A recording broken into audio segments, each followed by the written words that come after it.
In today's program, the Thai opposition party and industry representatives blast the Thai government's handling of the COVID situation, which has continued to worsen. They clearly have not been following our motivational sign. Details on what they have been doing coming right up.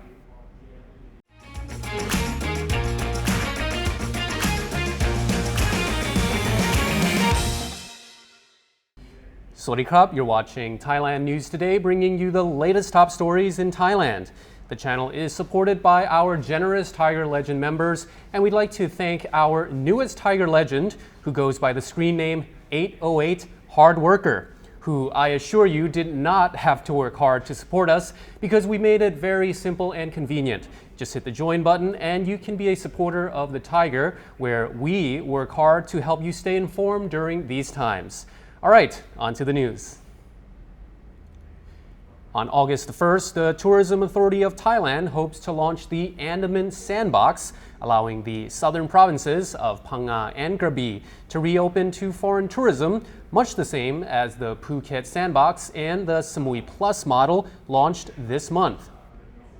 Yutasak Supasorn from the TAT says the Andaman Sandbox proposal goes before the Center for Economic Situation Administration today for provincial approval.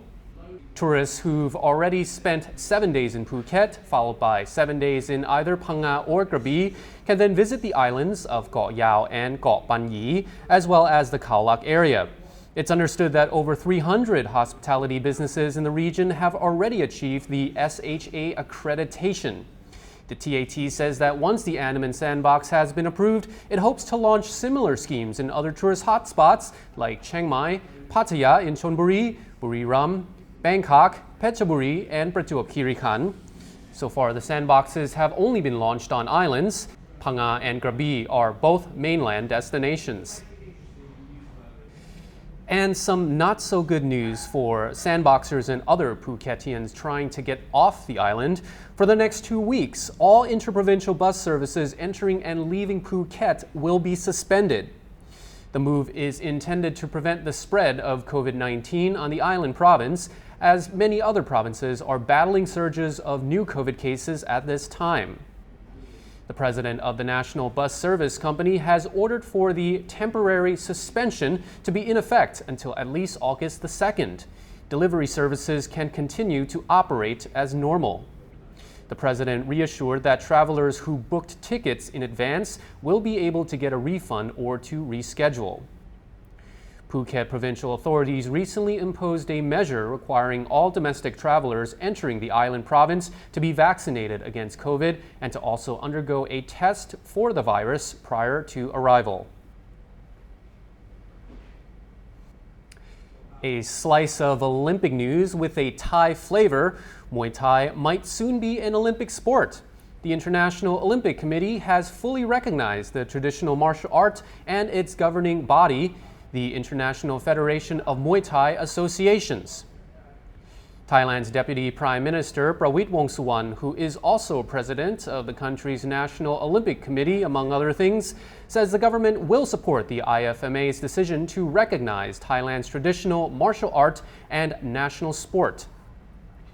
Muay Thai was recognized by the Olympic Council of Asia in 1999 after it was featured as a demonstration sport at the regional games in Bangkok the year before. They clearly have never taken a Muay Thai class if they think it's just a demonstration sport. Muay Thai has not yet been debuted as a medal sport even in the Asian Games. Meanwhile, at this year's Olympics in Tokyo, pistol specialist Napatsawan Yangpaiboon and skeet shooter Sawet Sethaporn will carry the Thai flag during the opening ceremony on Friday. And we'll be back with more Thailand news today after this quick break. It's time to join the conversation. Tiger Talk is our forum where you can share your thoughts and comments about all the news stories, as well as just about anything happening in Thailand.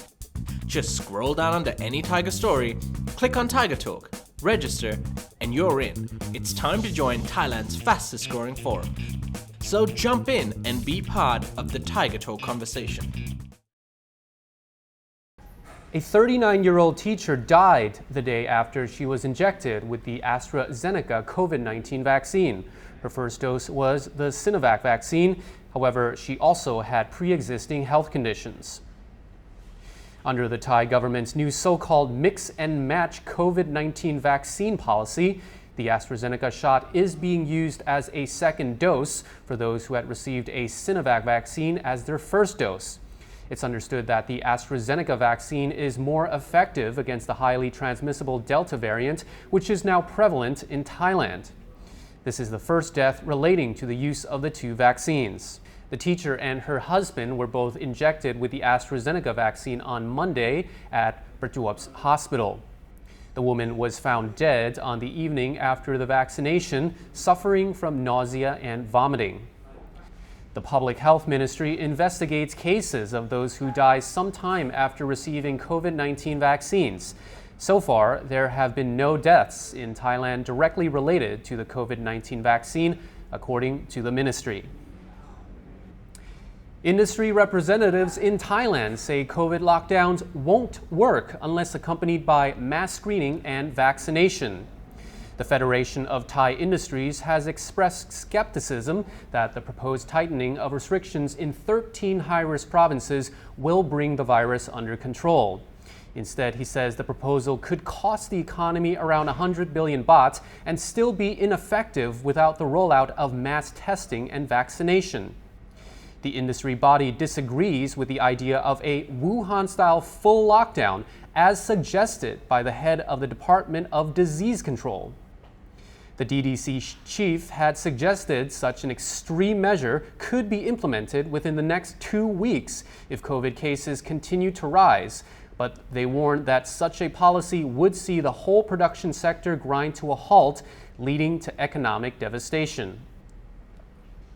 An MP from the opposition Pheu Thai Party has blasted the government for not disclosing the details of the AstraZeneca procurement contract. The MP is demanding that Public Health Minister Anutin Chanvirakul remove the head of the Department of Disease Control over failings, accusing him of mismanaging vaccine procurement and allocation.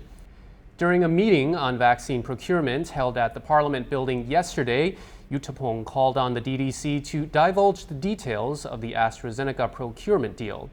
His criticism comes as a leaked letter from AstraZeneca reveals the Public Health Ministry only ordered 3 million doses a month, far fewer than the government claimed.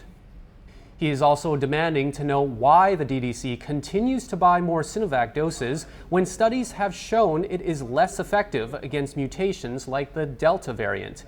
He says the DDC was awarded a loan of 6.1 billion baht to purchase COVID-19 vaccines, adding that a letter from the Office of the National Economics and Social Development Council suggested different vaccines than those currently in use should be purchased in order to combat variants.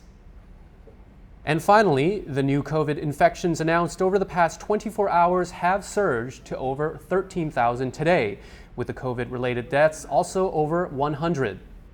Over 1,000 of today's new cases are from Thai prisons, with those numbers trending upwards as well. 126,765 people are still in care, 3,711 patients remain in ICU, and 855 are on ventilators. And that's all for the show today. Be sure to subscribe to the channel and turn on the notification bell for more videos on the channel. You can also read our articles on thethaiger.com. Thank you for watching and สวัสดีครับ